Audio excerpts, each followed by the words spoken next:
want you to take a look at this graphic. This is the Biden family portrait, really. It is the Biden family pardons. Hunter, James, his wife Sarah, his sister Valerie, and her husband John Owens, and his brother Francis. All pardoned by Joe Biden. Why? Well, one thing we do know about those 6 people, they are all connected to that slew of limited liability corporations, LLCs, that Joe Biden and Hunter Biden had created. There's literally, I don't know, dozens of them. Does it have something to do with that? What else could be behind it? Well, our friends over at the Government Accountability Institute raised some questions about this. Peter Schweizer was the first to do it. Seamus Bruner is with the Government Accountability Institute. We thought we'd bring him in to talk about it all. Seamus, welcome back.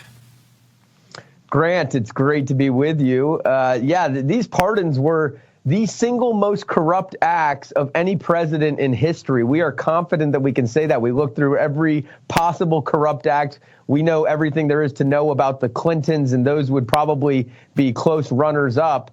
But yeah, Joe Biden pardoning his entire family member, all of his family members who were involved, specifically involved, like you said, with the LLCs that were the entities where all the corrupt cash, the tens of millions of dollars from Ukraine, Russia, China, that is the most corrupt thing a president's ever done, because he wasn't just pardoning his family members, he was pardoning himself by making it so that these family members can't be investigated. There's really no way to go after Joe, because these were the individuals collecting the money. And so we follow the money. When you pardon the people collecting the money, the case falls apart.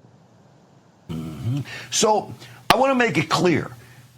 Corrupt and illegal don't always have to be in the same thing, because Joe Biden legally was allowed to pardon anybody he wants, at least in my opinion. I don't know if that's your opinion or not. Is it?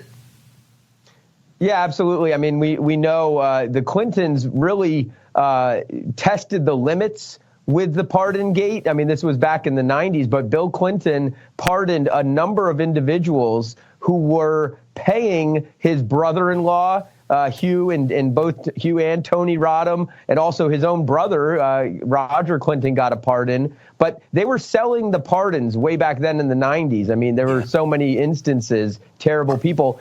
This made it all the way up through Congress. It was investigated, and ultimately the results is that the pardon power of the president is absolute. So yes, Joe Biden is allowed to pardon whoever he wants for any reason, and it cannot be questioned, which is what makes it so corrupt, because, by pardoning his family members, these are the thing we've not seen before, by the way, Grant, is this blanket immunity with no specific crimes attached. I mean, usually the pardoning, someone has been convicted of a crime. These people have not been charged with crimes, so that's significant.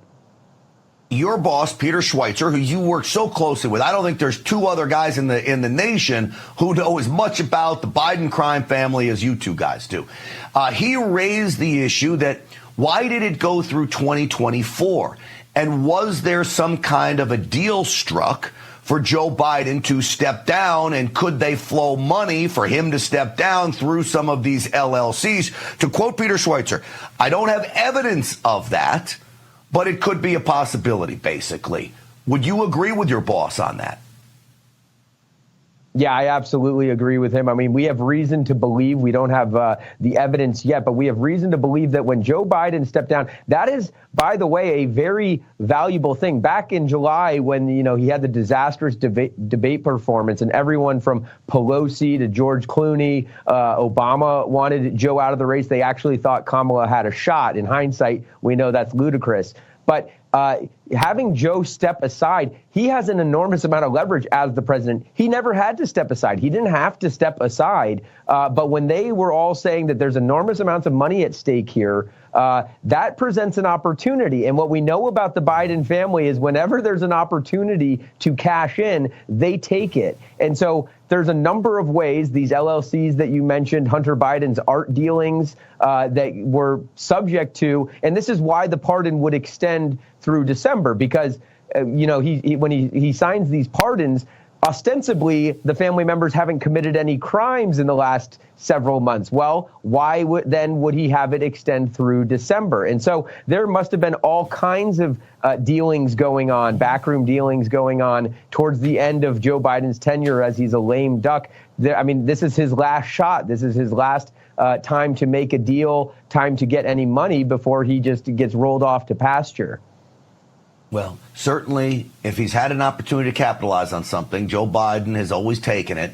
And I know if anybody can get to the bottom of it, it's you and the Government Accountability Institute and your boss, Peter Schweizer, can please keep us posted on this story. It's fascinating. A lot of people have kind of dropped this stuff. Not you guys, and we won't either. Seamus, it's good to see you. Thanks, Grant. Absolutely. And I mean it. You can't drop this. I would want Congress to continue their investigation, pardons or not. We need to figure out exactly just how far the abuse of power went under Joe Biden.